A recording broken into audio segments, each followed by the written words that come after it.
We are feeling blacker than ever. I hope you are too. Unless you ain't black, then don't say that because you ain't supposed to. But you can still celebrate the black people you care about and know and love and learn more. There's always something to discover.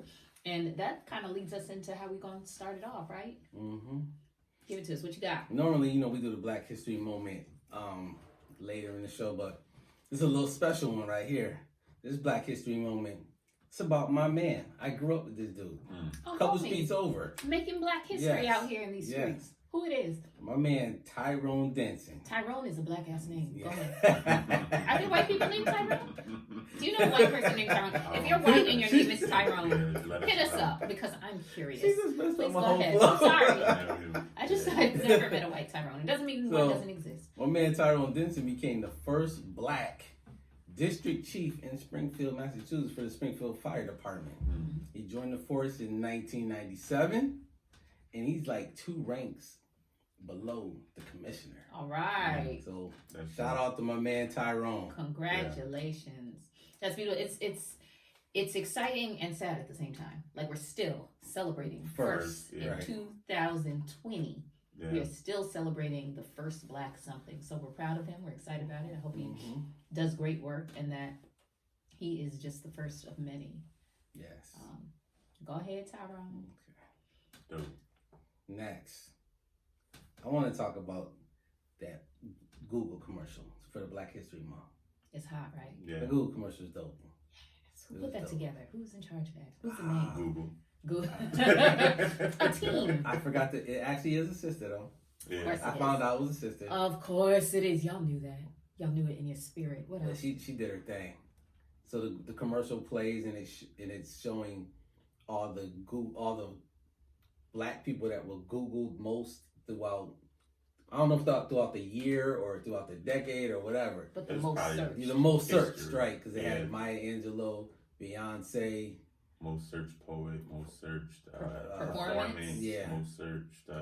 They just like a bunch of different just categories. Most searched everything, but all the black folks. I thought it was a good, seeing as how Google is a search engine. Yeah, like that was appropriate for them to do the commercial. This is a dope ass commercial. It's a dope commercial, but just showing that like this, just the influence of black people and the power of it and the curiosity. Like so, even now we're in a place where even if you had never heard of a Beyonce, what's a Beyonce? Put it up on the Google. Yeah, right. Let's look her up. So really powerful, well done commercial to lead us into our favorite month of the year. It ain't really my favorite, but it's not my favorite either. It's cold. Yeah. So it's February, short. I'm just trying to count down to March. Right. To be honest. So we got a few stories, and which one do you want to jump into first? Let's start with the hard hitting one. So we were all hit in the head with the devastating news of the really tragic passing of Kobe Bryant and his daughter Gianna and the other 7 passengers people, right? On the helicopter. Just really, really, really crazy. And so we could talk about 500,000 different aspects of that, how people felt about it, how shocked we were, how young he was, how reminded we are that there's an end date for everybody. You know, it's crazy.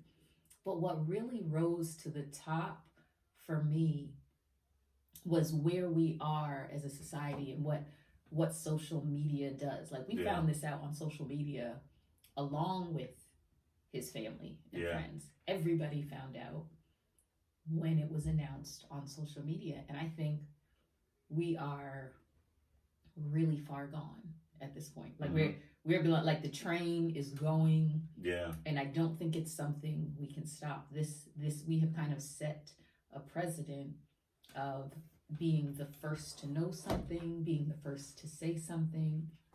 And I think everyone in an effort to be relevant is, no matter what the news is, has to be the first to say it. And if they can't be the first to say it, they're going to be the first to say something contrary.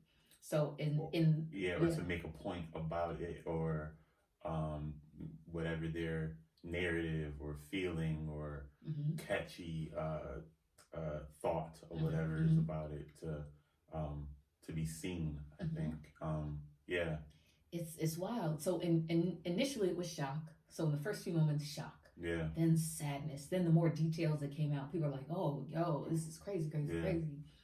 So if you're a fan or a follower, or well, if you had a crush on Kobe for the past 20 years, this hit you harder than most. But I think for the rest of us, as more, me personally, when I gotta confess, I didn't know much about Kobe Bryant. I knew who he is. I didn't recognize him in the street. I knew he was a Laker. Yeah. I couldn't have told you the number of his jersey. Didn't realize there were 2. Right. I thought he only had 3 daughters. I didn't know he had 4.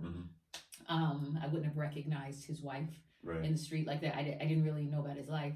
So I thought he retired last year. Apparently it was 5 years ago. This is how not connected to the brother I was. And I was a legit fan. And I might have at one point said, oh, I don't even like that dude, because he just seemed arrogant to me. Yeah. And I think the last news I found out about him that I cared about was when he went to the prom with Brandy. So Oh, this is damn. Wow. I'm just trying to say. I didn't know what you were going to say. You had no idea. You got nervous, right? It was Brandy. And so for me, at first, it was sad and shocking. But for me personally, it was more fascinating. Like, oh my God.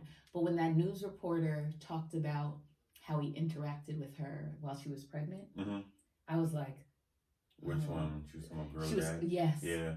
Which started the trend, the trending hashtag of Girl Dad. Yeah. I was like, oh, That's this was dope too. was- The girl dad pictures is dope. It was dope. And the story she told, because she took away the celebrity, and it was just a man talking about how he loved being a father to daughters. Yeah. And for me, that's when it made it extra sad. Yeah. Because it just turned him back into the person who he always was, as a human being. Right.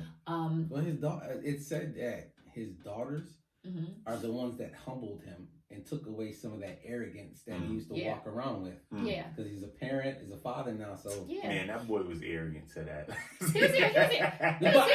But you see the difference before his kids and after the kids. You really see the difference. Get a little baby poop on your face. You'll calm down.